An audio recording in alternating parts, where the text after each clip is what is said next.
Hi everyone and welcome along to the Friday Quick Fix. I've got the most satisfying and simple way of painting primroses for you. So grab your paints and let's get started. So I had this idea because I'm seeing so many primroses around at the moment and they're all just these amazing little sort of pale yellow little sunshines in lots of deep dark hedgerows because the wild primroses just grow everywhere. So I thought, let's do a painting where we use masking fluid to get them established, and then we can just do a really nice sort of easy wash to spot them. Okay, so this is a nice little cluster, maybe a few little buds as well, so just doing a few like this, so you'll understand what I'm doing. So masking fluid, and I've got quite a large brush, a size 2/10, and what I want to do with this one here is I'm going to paint in the primrose petals, so they're sort of like heart-shaped petals, and there are 5. So they're going to overlap with each other, but essentially we're going to have a load of these. And the ones I've done sort of ovals and circles. So circles are open face-on flowers. So we see the petals fairly evenly spread, but then on the side ones we've got an oval because that's the sort of shape of the centre of the flower when you see it from the side. So you might not see every petal in full.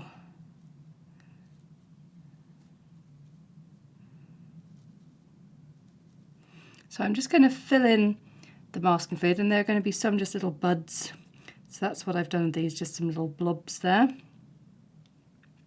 So I'm just going to fill in the masking fluid, we'll let it dry, and then we're going to paint in a lovely wash of deep dark green, and then we can paint in our flowers in the gaps, which is just a really nice, fairly sort of easy way of painting primroses. Right, I'm looking forward to this. I think we're going to have a bit of fun with this. So I need some really nice dark tones. So moon glow. I need to refill my moon glow, I think. Payne's grey. Burnt sienna. Get in there. And then down here we need some greens, so green gold. I've got a weird ledge of green in I can get my brush underneath it almost to the back. It's really weird. Green gold, sap green. Right then, so I'm going to begin with my lighter colours, and I'm going to use a big brush, size 8, and this is going to be really sort of loose and washy, but we're going to begin with stems, all coming from one place. Okay. Next, some big leaves. And you'll notice that my stems are almost going to entirely disappear, but that's okay. It's just all part of the process. So primrose leaves are sort of got a nice sort of woolly edge, I like to call them. They're really textured, nice and sort of rounded and curly. On the edges, lots of texture. So painting them like this feels right. Okay, now I'm going to take some sap green, get a little bit of that in the middle for starters, and then get the stems back in, some darkness on the leaves, and then maybe just a few more little leaves. I like that. So whilst that just settles in, it's not going to dry, it's really, really wet, but it'll settle in a bit. Just take to the page and cling on a bit whilst I get some other colours ready. So burnt sienna with moon glow, bit of Payne's grey, two very dark mixes. And what I want to do is to sort of build up this dark wash around it, because I really want to make sure that all the flowers are sort of completely painted around. I've got my large size 12 connoisseur brush here, which I think might be good if I just get some of this colour on the brush. And I'm just going to come in sort of around the edge. I'm going to just sort of gently hit the edge of some of these flowers and leaves, but not sort of get too up in their face. Leave it a little bit of space.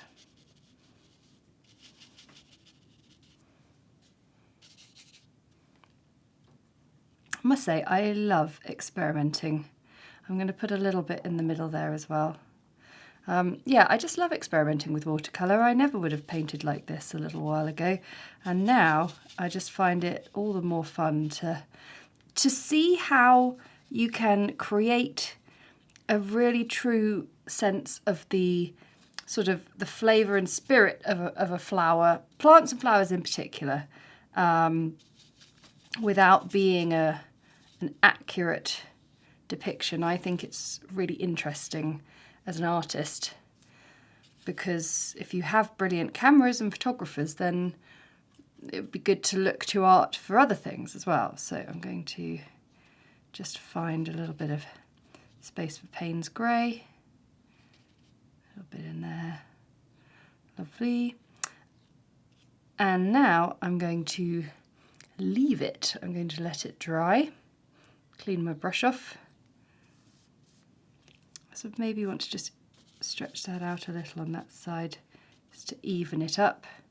But yeah, happy with that. So we'll let it dry 100%. This is time for patience, because we don't want to heat this up to get the paint drying any faster. I've just seen a tiny bit. I just want to make sure all my flowers are sort of fully, properly surrounded, just to make sure that they're going to look really true. Okay, lovely. See you on the other side. Okay, how lovely does that look, by the way? And that, a lot of that is down to moon glow. It's such an amazing colour, the way it spreads and dries in really interesting ways. So it's time, okay, there we go, to peel off our masking fluid. Look at that, how crisp and lovely does that look? I do find green quite troublesome sometimes on the fingers when you're peeling off masking fluid. So the other thing is you could get an eraser, and it sort of acts as a brilliant tool to remove masking fluid just a little bit quicker and easier.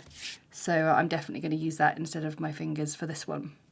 Now the whole point of this piece is that it's going to be simple, simplified and charming. So if I just bring down my paints a little bit, if I take a bit of buff titanium and lemon yellow and just mix that together, we'll get a really nice base colour for our flowers. And what I want to do is just sort of pick out the petals. So I'm leaving bits of unpainted space there.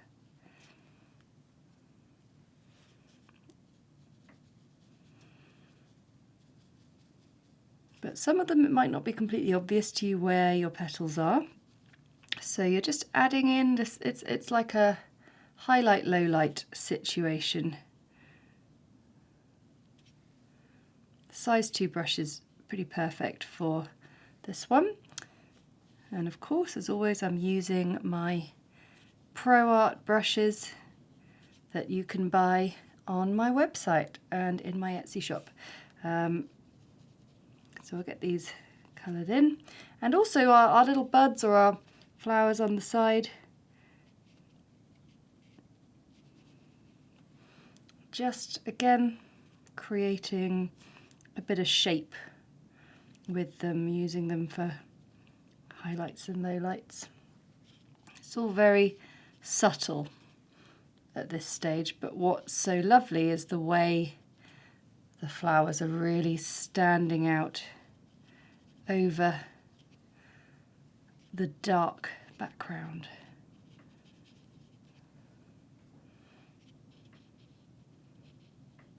Now we just need some brighter yellow now, so I've got cadmium yellow, which is lovely, really nice contrast to this. So I think that'll work quite nicely on its own, but I do need to let these dry 100%. Oh, I haven't finished off that one up at the top.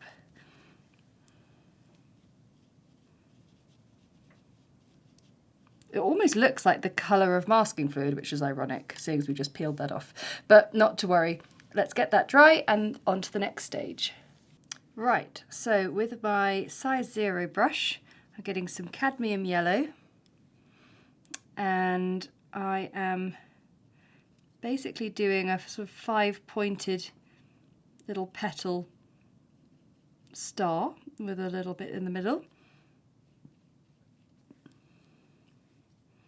You want your cadmium yellow quite concentrated, so not too much water diluting it in your palette.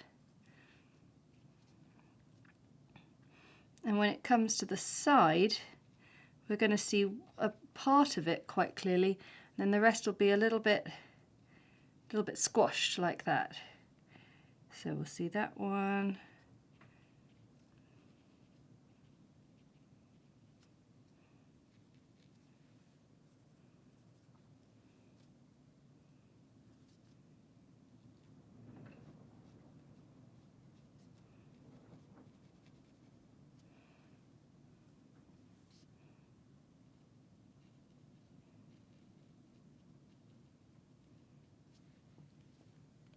And then over here, I've mixed some green gold in with these shadowy tones. And I just am adding a tiny dash of it to the centres. Haven't put a centre in there, have I?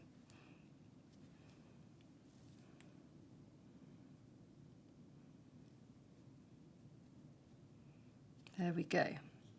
And then the last little things, obviously our flowers need a tiny bit more of the ones that are just in bud. And I also think we'll just do a little bit extra on the stems there. So I'll take a little bit of this shadowy mix and add it in to my original petal mix.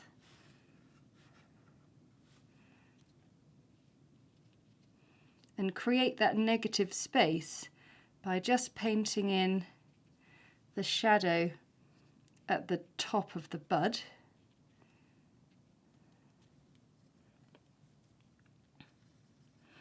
And then I'll just take some fairly sort of concentrated sap green, and just remember where your original centre was. I'm not going to do too much sort of proper stem work. It's just going to all sort of come out from there.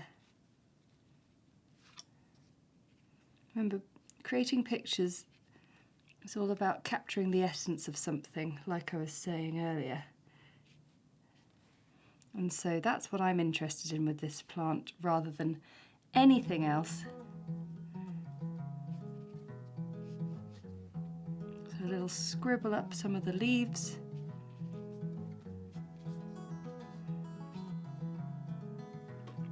And honestly, some of my favourite work is the stuff that is really loose and messy and wobbly, because I feel like it's mine, it's my interpretation so much more than when I'm being really accurate. So there we have our 5-minute, well, I don't know, Ant will beg to differ. I'm sure it's not 5 minutes. Our Friday quick fix. Let's just call it that and not worry about the time. Thank you so much for watching. I hope you enjoyed it. I really hope you have a go and just see if you can change your expectation of flower painting. It doesn't have to always be completely precise and exact. And if you enjoyed it, then hit the like button and comment below to let me know how you got on with it. Tag us at the Winton Paper Co in any of your artworks that you've learnt on this channel. We'd love to see it on Instagram in particular. That's where I spend most of my time. And of course, if you never want to miss another video, then just hit the subscribe button below and the little notification bell and you'll never miss us. Okay, until next time, bye!